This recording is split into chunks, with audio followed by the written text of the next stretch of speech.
Hey guys, how's it going? Back again with another video.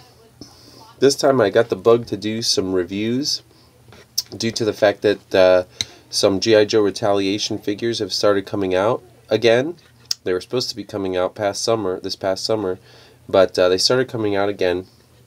The reviews I'm going to do are going to be more, not necessarily based on the specifics of the figure and how they're released, but more from a customizer standpoint and the things that you can do with some of these figures, just some ideas that I've had in the ones that I've gotten. I have managed to find all of what has been called Wave 2 and Wave 3, although now they're saying that they're changing them. And the figure that I'm going to review today is the Joe Colton figure, which probably to me is the coolest of the whole bunch of figures.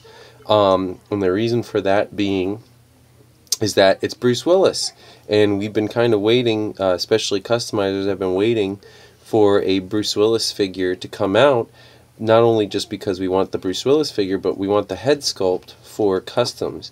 So if you take a look, you can see my copy. He's got a little bit of the cross-eyed deal going on. If for a non-customizer that might be a little bit annoying, but for someone like me, I repaint my figures anyhow, so I can fix his eyes pretty well. I highly recommend any of you that are watching this video that if you don't customize, I highly recommend you getting in and trying it, because these types of things, when they're really annoying, become pretty easy to fix after a little bit of practice. So this figure, he's pretty cool. It looks like it's a lot of reused parts. I think the legs are mostly new.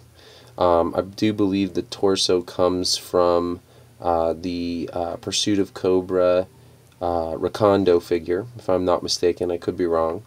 The upper arms I'm not sure on. The lower arms, forearms, are from, I believe, the General Hawk from Rise of Cobra, and the hands are new. They do have the hinge joints. Speaking of that, let's go ahead over the articulation. It's the standard Joe articulation, which we know and love, and that's ball jointed head, shoulders, hinge shoulders, ball hinge shoulders, swivel and hinge elbow, swivel and hinge wrists, hinged or ball jointed, I don't know what they call this chest anymore, ball jointed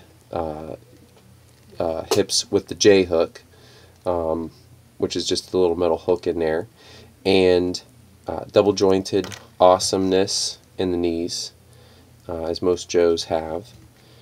And then, of course, ball jointed and hinged ankles.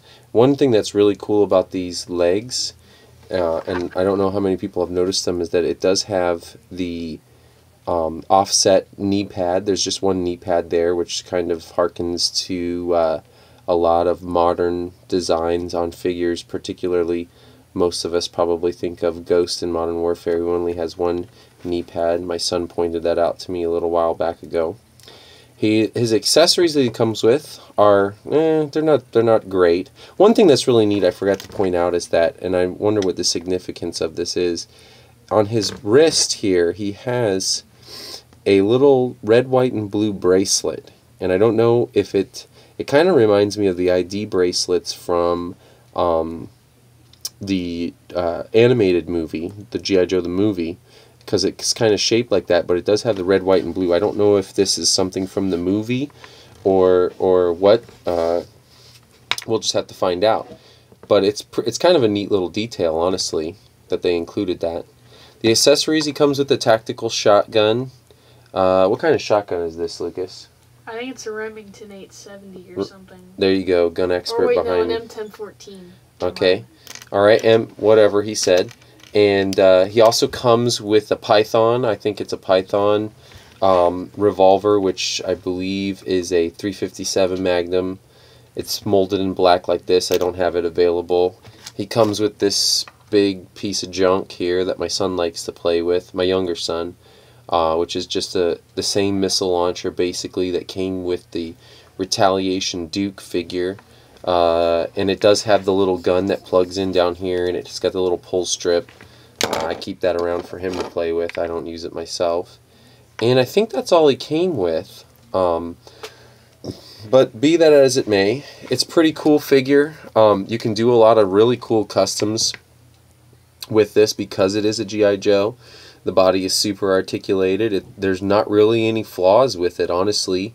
It doesn't suffer from the hooked neck that we saw in Pursuit of Cobra on some figures, particularly that Recondo figure, so that means that they probably fixed this neck here. The head sculpt is fantastic, and it's, you know, as much as you can see it right there. I'll give you one more turn around.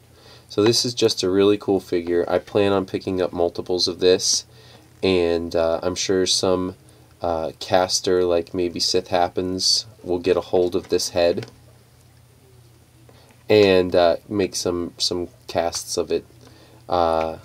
So anyhow, that's going to do it for this review. I'm probably going to do a couple more, so stay tuned. From Lucas Clones, bye-bye.